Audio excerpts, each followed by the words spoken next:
All right, this is the place. But where's the captain? There's hardly anyone around here. She's over there. The one with an eye patch reading in front of the newsstand. Oh, her! Paimon could tell there was something different about her. She seems kinda intimidating. Please wait here for a moment. I'll go fetch her. She's working now, so you might not want to get in her way. Working? But isn't she just standing there and reading a novel? Just trust me. Oh, alright, let's see what happens then. Chiori sure is a mysterious person. She claims just to be a fashion designer, but she knows all these powerful people. The court of Fontaine isn't particularly tolerant of visitors from overseas, so it isn't easy for a foreigner to promote their brand here. Even more so in the competitive world of fashion.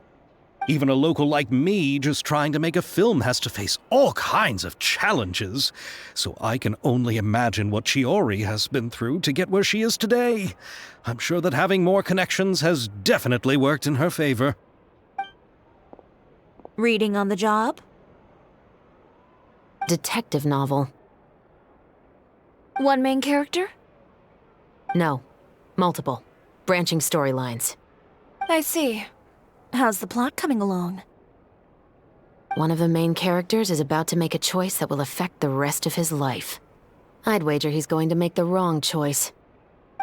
Any way to speed things up? There's something I need your help with. You know that doesn't depend on me.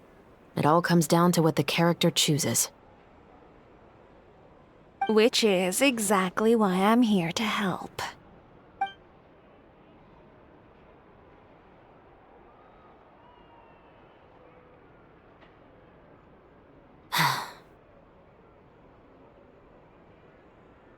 All right. It appears he made the wrong choice in the end. Halt! Huh? What's going on? Hand over whatever you're holding. Oh, it's just a book. I didn't buy anything else. Then I'm sure you wouldn't mind letting me have a look. Excuse me, officer. I don't mind you standing around here, not purchasing anything, but I'd prefer if you didn't disturb my customers. It's bad for business, you know. Don't give me that act. You won't be able to get off so easily either. I am Shavras, captain of Fontaine's Special Security and Surveillance Patrol. I will say this one last time. Hand over whatever you're holding at once. And before you do anything unwise, let me remind you that I'll have you on the ground before you can even think about making a run for it. All right. I'll give it to you. But please let me say something first. If there's any contraband in that book, then the shopkeeper here is the one who slipped it in.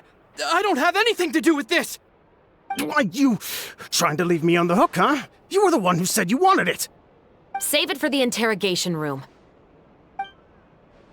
Take them away, Letelier.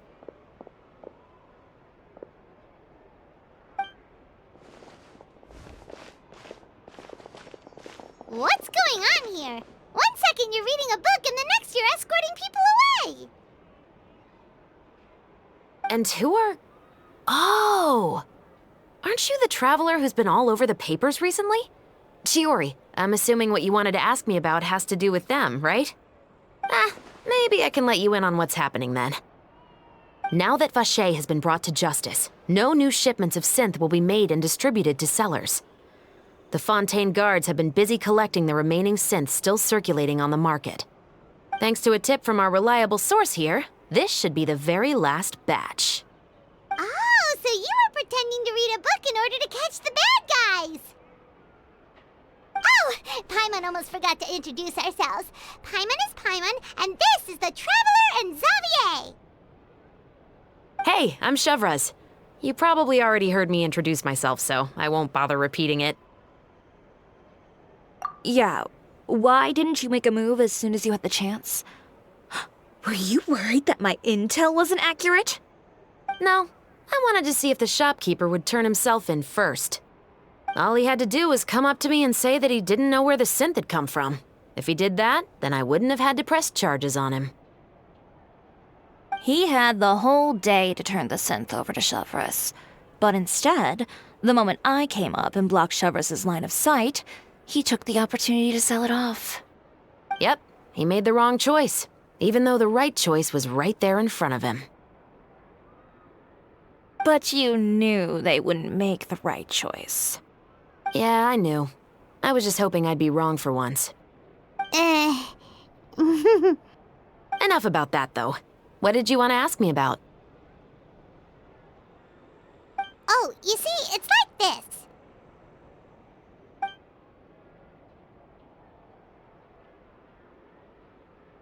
The Two Musketeers. You certainly have a good eye for a story. So what do you need me to do? Just be the action choreographer for the actors? Yes, that's right. I want to make sure we get all the details right.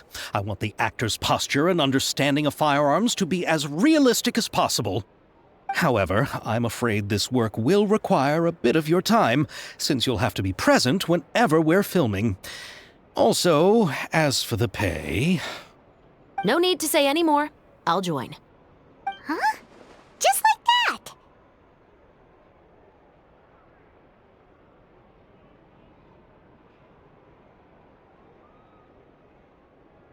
Really? You're willing to help us with our humble film project? Sure, it's no big deal. As I said, we've wrapped up our investigation here, so I don't have any other tasks on my plate for the moment. Besides, I personally really like this novel. I even have the collector's edition at home. Stories where justice prevails over evil never get old for me. Then we've got a deal? Yes, I'll see you on set tomorrow. Oh my! I can hardly believe it! I should tell Lady Farina immediately. Oh, and I must tell the prop manager and lighting technician to get everything ready. We start filming tomorrow! Calm down, Xavier. The film is going to take more than just a day to finish. Still, I should also head back now and start preparing the actors' costumes and makeup. Alright, guess that's it for today then. Traveler, Paimon, please stay for a moment. I have something to tell you. Then I'll take Xavier back. Poor thing. He's so excited that he can't even walk straight anymore. I don't want to spend our first day fishing our producer out of the fountain. Yep, see you tomorrow. So what did you want to tell us, Chevreuse? Have you read The Two Musketeers? The story is about a pair of children born into the household of a baron and their struggle to survive together and take revenge for their mother. They were raised at the baron's estate, where their mother worked as a maid. The two were illegitimate children that the baron had with the maid, so they were never treated well by anyone. One day, upon returning home, they found their mother had been murdered and left dead on the floor. It was quite evident that the culprits were the other members of the baron's household, who never had any kind words to say to them. However, the baron was able to exert his influence and keep the whole thing under wraps. The mother's death was eventually deemed as a suicide, and there was no chance of bringing her murderers to justice. The two siblings decided to flee and someday avenge their mother. Many years later, members of the baron's family suddenly started turning up dead one after the other, all killed by gunshot. A rainbow rose was found on each of the victims' bodies, being the flower that the kid's mother liked best. The baron believed that the mother's soul had come to take vengeance on him, so he lived in fear each day. But it was actually those two siblings who had fled all those years ago. They relied on each other to survive and trained day and night, eventually becoming adept musketeers. They used all of their abilities to collect evidence and clues before executing their plan and exacting revenge on the baron. Their actions let the truth behind their mother's death be known to all. That's quite an exhilarating story. Yep, the baron got what he deserved for his evil deeds, and justice was able to prevail. It was just the kind of story I enjoy. Oh, so is that why you were so willing to join our crew, Chevreuse? You could say it was one of the reasons. Oh, you mean there were other reasons too? I've read the reports about you. Whether it was at the trials or when you lent your hand to resolve our nation's crisis, you've shown that you've got a strong sense of justice, as well as a great mind for deductions. Yes, you're as sharp as I expected. It seems you've experienced many similar situations before. There's been a recent murder case involving Muskets. The perpetrator's methods appear to be very similar to what is described in the novel. Huh? Really? But Paimon didn't see anything about that in today's papers. The Marechaussee Phantom hasn't yet released any information to the public because the investigation is currently at a standstill. The murderer is extremely cautious. A murder involving firearms? But not that many people use those in Fontaine, right? Impossible. We perform a routine inspection of our firearms and ammo reserves every day. If one of the weapons had been fired, it would stick out like a sore thumb. Besides, I trust the members of my platoon. However... Well, that's all I can disclose about the case today. Huh? What do you mean? I hope you all can go back and get some shut-eye. You can decide tomorrow whether or not you'd like to join the investigation with me. I'm aware this might not be the ideal time to add more to your plate, but the more capable people we have, the better the chances that justice will prevail. Carrying out investigations isn't actually supposed to be our responsibility.